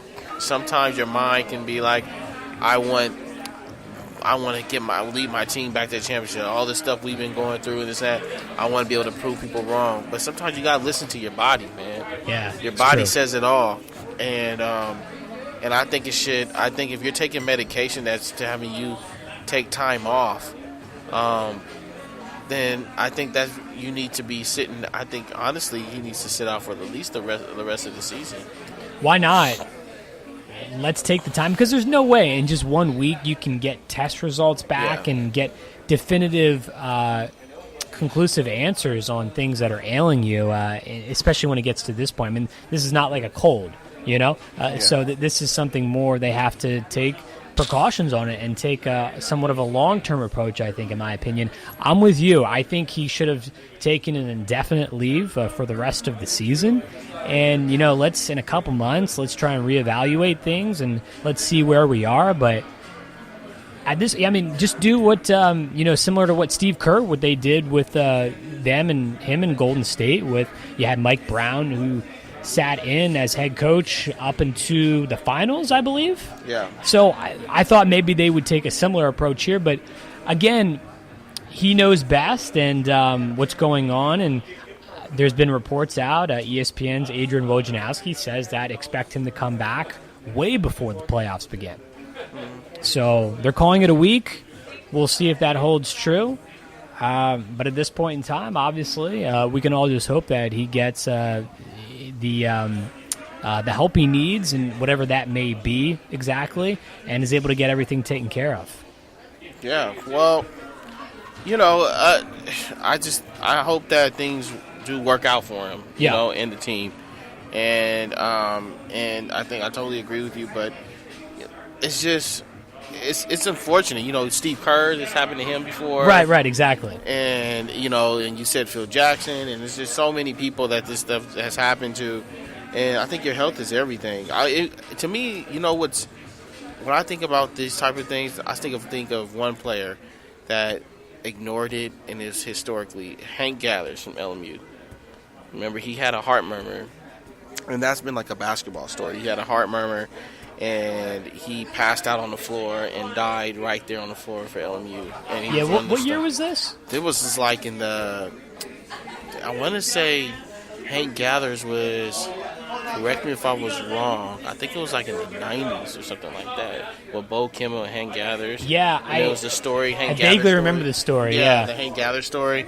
You can Google it, and you can actually YouTube it, and there's the actual video of them. What happened? He actually passed away on the floor. I actually talked to Bo Kimball in 2016, just about it. I think this was when Chris Bosh was deciding to. He wanted to continue to play, and he had a heart condition. Yep. And I talked to Bo Kimball about it, and Bo Kimball was telling me that, he should sit out. His health is more important than him playing. And I think Chris Bosh actually listened to that interview and actually decided, to really, he thought about it. He also mentioned about Bo Kimball saying those things. So, that's what I think about when I think about these guys out here playing. The bottom line, your health is more important, your body's more important, and there's other stuff beyond basketball that you can do, So, and that's just crazy. That just shows you as a coach, like the stress and amount of stress you have to go through as a coach. Not just these players, but these coaches, they're not just sitting on the floor. They're active too. They're in there. They have to do film. They're in there mixing it up with the players and practice. They got to exercise and stay healthy and things. They can't just sit on their butt and just point in the direction where they want to go. It's a physical thing. It wears you out, and it can take a toll on the body, and that's what it did to Tyronn Lue. It seems like, I don't know if it's just that, but Tyronn Lue had some health issues for a while, and they just kept under the wraps. But now, like you said, it's starting to come out, and this is where it's at right now. So I'm a little nervous about him coming back early. Yeah, me too. I am. I don't know. It's just 1 week. I mean, you're going to come back that fast already from what we're hearing with this, and unless it's just not exactly, unless we're just not fully understanding it. But again, it just seems so quick with 1 week. I think back to other examples with head coaches and dealing with stress and having issues on the sideline. Remember Gary Kubiak when he was with the Texans, collapsing on the sideline during a Monday night or a Thursday night game, and just dealing with stress and John Fox, when he was the head coach with the Broncos, had somewhat of a heart condition he had to get surgery on. I think he took a leave of absence for a period of time as well. So there's been plenty of examples of it. You just have to, you have to just know what's best, like you said, Keith, and just make sure you get it taken care of. So the question now becomes is, does it affect the team? I mean, that's naturally the next question here up. Cleveland right now in third place in the East. With the win tonight. Yeah, with the win tonight, impressively, over Toronto. I still think, to me, Cleveland is a team that, with all due respect to Ty Lue, with LeBron James, this is, it's comparable to Peyton Manning when he was with Indianapolis. I mean, honestly, we know Peyton Manning was really the head coach and the quarterback's coach and all the above. So it's somewhat of a comparable situation here with Cleveland. They can weather this storm. Even though they're in third, I still think they're the favorite to win the East. Yeah. I do. Has anything wavered with you on that? I'll have to go like this. I'm going to say this. I say they're not the favorite to win the East. I'm going to have to go with either. I'm going to go with right now, even though they beat Toronto, I think Toronto's the favorite. I think it's going to be Toronto or Boston. I think on paper, but from like a perspective of me looking, I'm like LeBron. It's just hard not to count out LeBron James. Yeah. He's been there so many times every year he's played. I mean, he's been there every time. But I think this is going to be his most uphill, challenging year for the simple fact that your coach has a condition. I think it does, in a way, kind of wearing you because he just sees things that you don't see on the floor. When you're on the floor, it's hard to see things on the floor that's what you see on the sideline. And that's just me when I even coached and I played the game. When I sat there and I had an injury, my coach told me to sit beside him and watch for one whole season. And I saw things that I wouldn't have saw on the court. Yeah. When you got a 6'10" guy or a 7-footer or three other guys in your face, you can't see other things that coaches see on the sideline, So I think it's going to be a tough battle. No disrespect to his, Tyronn Lue's coaching staff, but LeBron James is a great player, and he's only can do so much. He's a winner. He thrives those guys to win, but they don't have too many winners on that team. And what I mean by that is winning pedigree, winning attitude, winning. You got the new additions that they have, but those guys haven't been used to winning. I think Kevin Love I think he can be a winner. To me, is someone who takes over the game and wills your team to win. I've seen that in K Love a little bit, but the rest of those guys, I haven't seen that, who can kind of will your team to winning. And I think LeBron is, of course, he's the head on the monster, but it's only so much he can do, and you're seeing it from him. So, it's gonna be tough. It's gonna be tough. I don't pick them on. Looking in, when I first started, I was like, they're the favorite. Yes, it's hard to count LeBron out, but now looking at it, and you look what's out on that floor, and you look how they're playing, and how now they got the new additions in. K Love is back. I think they're a very competitive team, but I think it's going to be tough to get out the East.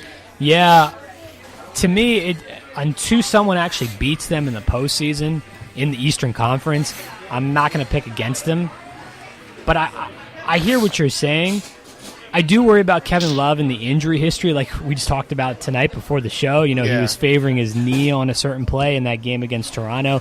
You worry about that with him, and if he were to go down again, let's say, or if he's hobbled, I mean, that could really hurt them and can go in, play into your point that this could be a big-time uphill battle.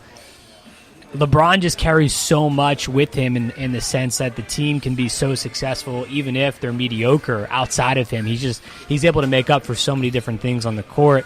That can carry them far in the playoffs, and potentially maybe can put them over the top to get in the finals again. To me, without any question, they're not good enough to beat Golden State. I will be shocked if they're able to do that this year. I don't think nobody beating Golden State. No one's beating Golden State. Yeah, you can put that one aside. But Cleveland, and LeBron. I'll take him until someone beats him. As an observer of the game, as just a fan, I want to see Toronto. I want to see Kyle Lowry. I want to see that Toronto Raptors team that has been really good all year long, playing collectively good basketball. I would want to see them in the finals for something different. Yeah. I would want to see that. Honestly, for me, the matchup would be Toronto versus Houston. That would be the matchup as far as just from like a basketball fan's perspective to mix things up. That's the one I would want to see. Yeah. Don't think we're going to get that. No, I just don't think. Look, it'd be intriguing though. It'd be intriguing, but people are saying about Golden State they're worried about their injuries, and I don't know that Houston can get them. Come on, like I'm gonna say what it is. It's the championship team. Those guys are not caring who gets the 1 seed. They know that they can't. No team is going to beat them in a series. The team. Now, I say the team that's a sleeper that people need to stop sleeping on is that Portland Trailblazer team. That Damian Lillard has been playing insane since the All-Star break, or right before the All-Star break. He's averaging 30 in every game. He's been solid. And you have to now say, are they the two best backcourt players in the league? The two best. Hard to argue against it. It's hard to argue against it. It's very hard. And they're one player away from really getting over the hump. And look, they're sitting in third place right now in the West. On the power rankings, I think they're at 3. They're right underneath. I believe, Golden State. But what those two guys have been doing for the past over a month or more, it's just been remarkable and fantastic to see. So, I think they're my dark horse. I think they're my Cinderella team in terms of upsetting someone in the Western Conference. I can definitely see that happen. But as far as the East, I would have to, I would like to see Kyrie Irving get there again by himself because of all the stuff that kind of went on and stuff. And then you had Gordon Hayward go down. This really shows like the true color of how Kyrie Irving, how he works and how he operates. So to see Boston back in there, I think I would like to see that. I think that was a great game that they played against Golden State, and the last time those guys met up. And I just think Bradley is a great coach. And then you got Steve Kerr. Steve Kerr has showed me a lot. And he said, look, I don't need all-stars to win. I think I've proven that when I just had Steph Curry and Hamilton and Klay Thompson and Draymond Green. But to have the guys that he had and they're hurt, those 4 all-stars sitting out hurt, and they dropped against the San Antonio Spurs. But for the most part, they've still been competing. And that just shows you that those guys trust in the system that he runs up there, and it's going to be a tough team to beat. They're champions. It's going to be tough for them to get the championship again. Everybody thinks it's going to be a cakewalk. I don't think it's going to be a cakewalk. It's very hard to get 3 in a row. They're doing something. Their level of thinking is we can be a dynasty. That's their level of thinking. And where everybody else is like, I want to dethrone them. I want to knock them off. I want to get to the championship. They're beyond championship. They're about dynasties now. And doing historical things like the Los Angeles Lakers did. So that's what they're chasing. And so to get to that level of play, you got to knock them off. It's going to be tough to do in a series. Yeah, we shall see. Houston 1, Golden State 2 at the moment. Portland 3, you're really high on them, Keith. They would take on San Antonio right now in a 3-6 matchup. That would be intriguing because San Antonio, to me, is a team who can still compete on a night-in and night-out basis most of the time. Yeah. Probably can't win a best-of-7 series against some of the top teams in the West, but would make it very, very competitive and would make it tough. I still believe San Antonio would make it very tough for Golden State. They would push them to maybe a 6-game series or so. I think they can win. I think they only can win 1 or 2. I think Popovich is a great coach. But just the type of players they have, healthy. If not healthy, then yes. Healthy, they win 1 game. No, see, actually, I think if they were, you're talking about fully healthy, if Kawhi was healthy. No. Kawhi's out. Right, he's out. That's the reason why I'm saying that because look, if Kawhi Leonard was playing, I say they can push Golden State into a game 6 or game 7 for sure. I think they really Kawhi Leonard had him last time. You know, they had a team. They did. They had him last time, and Kawhi Leonard went down. And people say Zaza Pachulia did what he did. Okay, that's a whole nother story. Yeah. But I think that Popovich is a great coach. He's one of the best ever done it, and just you cannot count him out in close games. But for them to struggle against a team that had no Draymond Green, no Kevin Durant, no Steph Curry, no Klay Thompson, and still they won, but they barely pulled that out. I watched that game. That shows you the type of caliber of team the Golden State is. So I think they can get one game out of there. I don't think, and that's probably at home. I don't think they'll play close, but they won't. I don't think they can pull it out. No. I don't think they can pull any of those games out. I think they can maybe win one game. See, I think they can win 2. They're not going to win the series, but they could win 2. Okay. To me, like I was saying earlier, if Kawhi Leonard was fully healthy, they potentially could go with them neck and neck and could win maybe a game 7. Absolutely. Maybe. Absolutely. Maybe. Absolutely. LaMarcus Aldridge is playing out of his mind right now. He's playing well, and I think the reason why he's playing well is because Kawhi Leonard's not playing. I don't know. I don't know what that whole ordeal is there. It sounds like it's a little bit more than an injury, and there's some turmoil there. Well, we know it's some turmoil there. It's something that's not sitting well, and their stories now has built up to be more of like a national story where everybody's talking about it now. Yeah, so, it's true. It's going to be good. It's going to be interesting to see.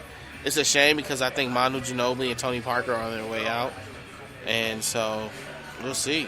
Yeah, you're right. That is a note there. Is Ginobili, Parker, maybe one more year they come back? Yeah. Maybe not. Who knows, right? It's tough to say. I think Ginobili's probably finished. Yeah. Manu. He came back because they thought Kawhi was going to be healthy the full year and they would make one last final push. Does he try it again one more year? That's tough to say, right? Yeah. This might be his swan song. It could be the end. Yeah. Let's switch gears now. Let's go from the NBA to some football news. You heard earlier this week, we all know about the XFL. It's coming back in 2020. Mm-hmm. Vince McMahon, he's resurrecting that entire venture. Most people are pumped about it. A lot of people I've talked with are excited, both of us included. But they're actually going to have a rival league now that's going to somewhat, quote-unquote, compete with them. Not in 2020, but in 2019, less than a year away. The Alliance of American Football, Keith, is going to launch, which is a venture that's being headed by Dick Ebersol's son, Dick Ebersol, the chairman of NBC Sports. He was also the partner with Vince McMahon on the original XFL in the early 2000s. And also, he was the creator of the ESPN 30 for 30 XFL. Wow. So, this leads me to think, okay, well, he's been hanging around with Vince McMahon a lot of time here. He's been able to take a lot of notes and to gather what he was able to do, what worked, what didn't work the first time around with the XFL. Probably picked his brain on some of the new additions for the new and improved XFL. Mm-hmm. So now with all that, he's like, well, I'm just going to start my own league here. It's going to be very interesting. It's the same. They're really not reinventing the wheel for the most part. 10-game season, playoffs, championship game going to be on CBS. It's very interesting. They already got a TV deal struck with that. A lot of the games are going to be on CBS Sports Network. They're going to stream also games on their app they're going to create. It's interesting. It's piquing my interest here, Keith. They're trying to find those Kurt Warner guys working at bagging groceries, working on cars in the shop, whatever the case may be, who still have something left in the tank to play football. Cheap. Yeah, right. It's interesting, and it's being backed by big time people. Bill Polian, former Buffalo Bills executive, former Colts executive. He's going to be a big fixture in this. You've got Hines Ward, Troy Polamalu, a couple of former Pittsburgh Steelers in the mix. It's very interesting. Again, they're not trying to reinvent the wheel, so they're gonna be going up against. I mean, you think about it, the schedule. They're gonna be going up against March Madness next year. That's gonna be tough. Yeah, I mean, it's gonna be tough. I mean, they're gonna kick off this league right after the Super Bowl in February, and I don't know. Again, as everyone knows, as we talked about off the air tonight, it's all about the product on the field. Yeah. How's the quality of play gonna be? If it's good, people are gonna watch. If it sucks, people are gonna turn it off. Yeah. And the league will probably not be around very long. Well, I'll say this. I think that it's a great opportunity, like you said, for the players. For players, they have now these football guys that want to play football. They can go. There's semi-pro leagues. There's the NFL, of course, is where everyone wants to go. Then there's the Canadian League. Then there's XFL that's going to be coming soon, and then you got this Alliance League coming. So they have options, which are great. It'll be great to see the NFL kind of merge with one of these football leagues, as of like the NBA does with the G League. Yeah, it would be great for them to have like that expansion or that team that they can have players develop. Somewhat of like a minor league system. Yeah, and have players develop, and then they can bring them up. When someone to get injured, because there's a lot of people that get injured in football. You don't say. And that would be excellent and a great opportunity for players to get that type of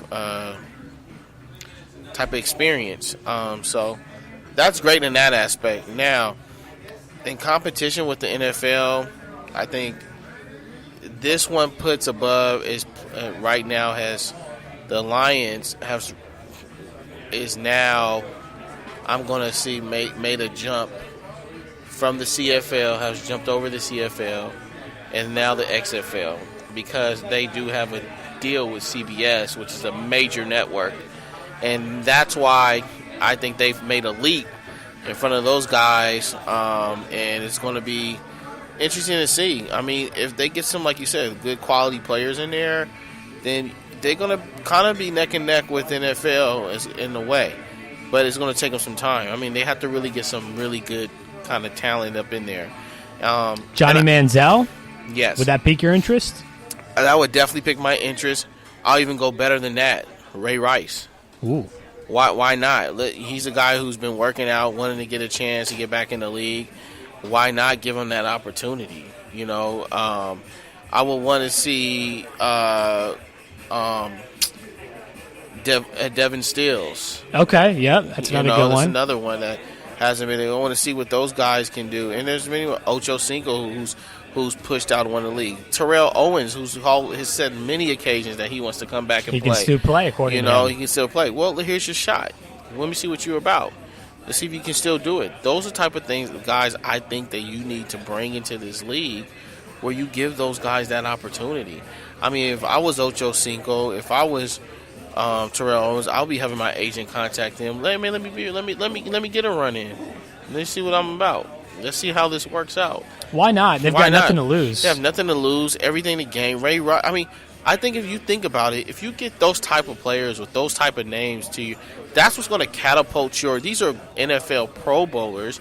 Ray Rice was the face of the NFL.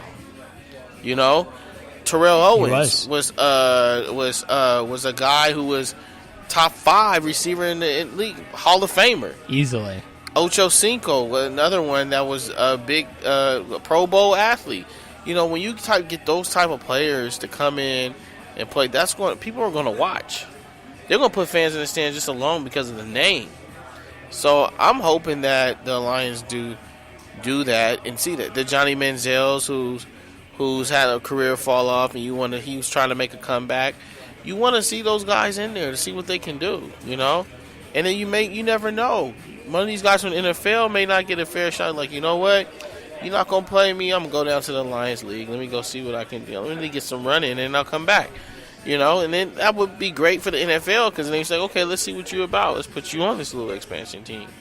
So, do you worry about it all, looking at the big picture with these two leagues that are coming into fold here? I mean, it's not just talk. It's going to happen. We see that 2019 and then 2020 with the XFL.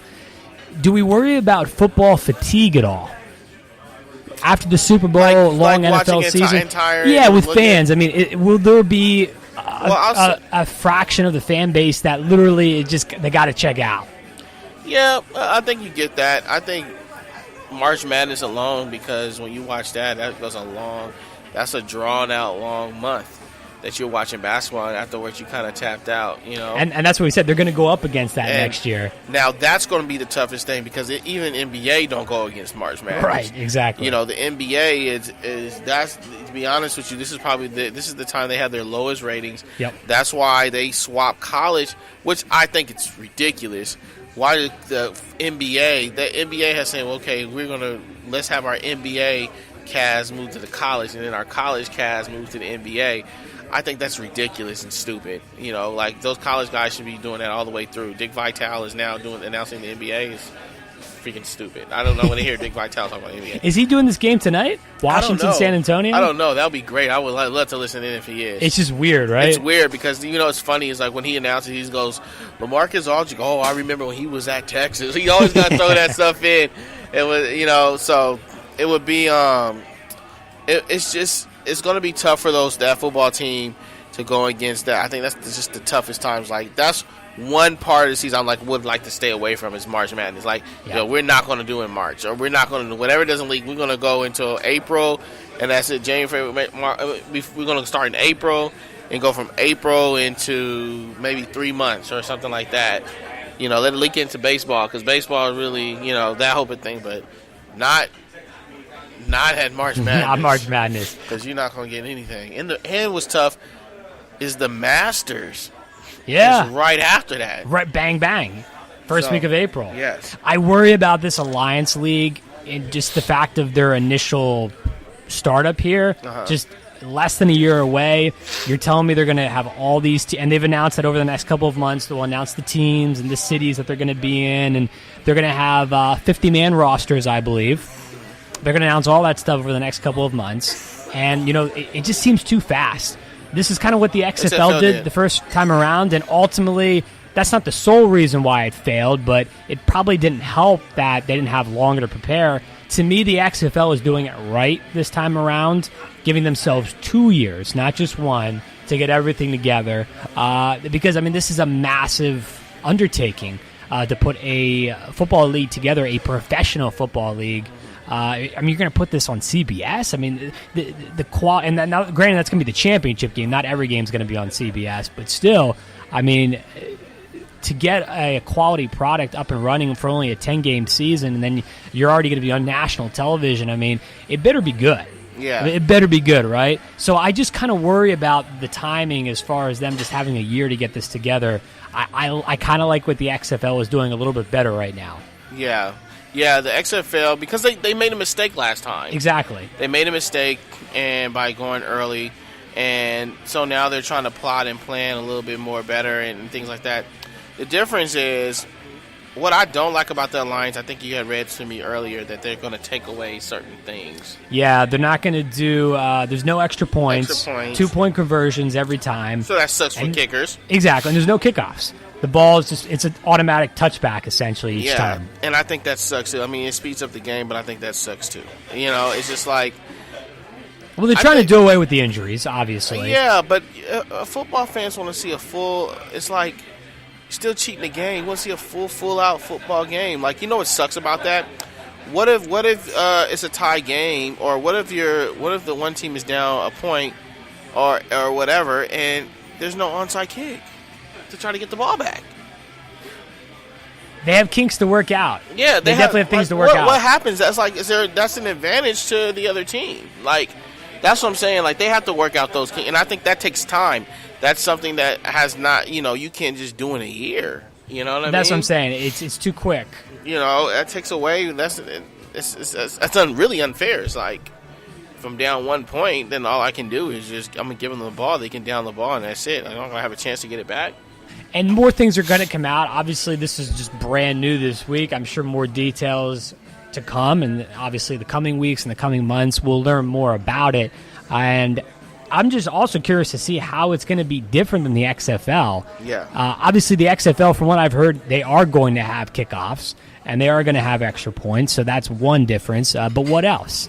Obviously, the really unique thing about the XFL the first time around was that they tried to be the anti-NFL. everything that the NFL wasn't. So it was just interesting. It was just different. Instead of the coin flip, they did the kind of like they tried, the little scrum there to get the football to determine who would have possession first. Different things like that. The cheerleaders and everything else that went along with it. So obviously this time they're not trying to be different, the XFL. They're just trying to be the same. So it's going to be fascinating to see how it plays out. But now you have this dynamic where not only is it XFL versus NFL, but it's XFL versus Alliance. Yeah. And how do those two separate itself? Yeah. We'll see. Now, maybe it won't even come down to that because who knows if this Alliance even makes it to 2020. Yeah, exactly. But if it does, XFL's in trouble. Could be. It does. But how it makes it, I'm going to tell you how it makes it. You bring in players like Ray Rice, Ocho Cinco, Terrell Owens. High-profile High-profile players. Do you think the ship has sailed on Tebow? Is he full baseball now? Or? I think he's full baseball, but I think if it's something intriguing and he's like, look, we're going to give you a starting job with this team. Why don't you come try it out? I think he'll be open to it. Yeah. I think he definitely will be open to it. Johnny Manziel, Tim Tebow. You'll like to see those guys get in. I'll go as far as John David Booty from USC. Oh, yeah. You'll like to see him, I'll be calling some of these guys up, some of these guys who haven't played in a while and see if they're interested. I'll go as far John David Booty still throw the football down the field? It's interesting. There's only one way to find out. That's true. Antonio Cromartie, who's just retired, announced his retirement. But will he come back out of retirement and play with the team right here? Is he going to stick to being a reality star? I doubt it, so I think it'll be interesting to see, and I think it's something they should be open to. And these are the type of guys that you bring into your league to just catapult your league. Good show tonight. Good thoughts. Before we wrap it up, final thoughts. My final thoughts are going to be with this. It was a great NCAA tournament that's been going on. Look forward to the next games that are coming up tomorrow. But I'm going to say this, hard for me to say. This guy was a former Laker, and now he's been moved around the league. But Dwight Howard, tonight they called him Mr. 30-30. He had 30. I believe he had 32 points and 30 rebounds tonight. Wow. That's very impressive. He's the second guy to ever do it since in 36 years. And the last person to do it was Kevin Love, who was 31 and 31 when he was with the Minnesota Vikings in 2010. So I want my hat off to Dwight Howard. It's just interesting to see, and it's good for him. He's actually playing well since he's been with Charlotte. And I think he's just that type of guy that needs a smaller market. He doesn't need to be in a big market to flourish. And he tried that boat. It didn't work out and been criticized. But ever since he's been in Charlotte, it looks like he's been a lot more happier. I know it sucked that he got traded from Atlanta, where he's from. But, I think this has been the perfect place for him. I think Michael Jordan did a good job in bringing him over there. And I think honestly, this was like Dwight Howard's last stop, either do or die. But for him to get 32 points and 30 rebounds is an incredible night to have. And congratulations to him and his team for getting the win. But he's the second player to do that in 36 years. And the last person was Kevin Love, and the person that done it in 36 years ago was Moses Malone. So, way to go, Dwight Howard. Yeah, that's big. Rare company right there. I'm going with UMBC, their Twitter account, UMBC Athletics. So if you were following the game Friday night, at the beginning of the game, they had about 8,000 followers, roughly. As the night went along, they finished with something crazy, like a couple 100,000. Wow. But the story was their social media guy who was putting out all the tweets. I mean, they were getting hate left from right. Seth Davis, who we already name dropped tonight, he was doing Virginia Sharpie in the first 2 minutes of the game.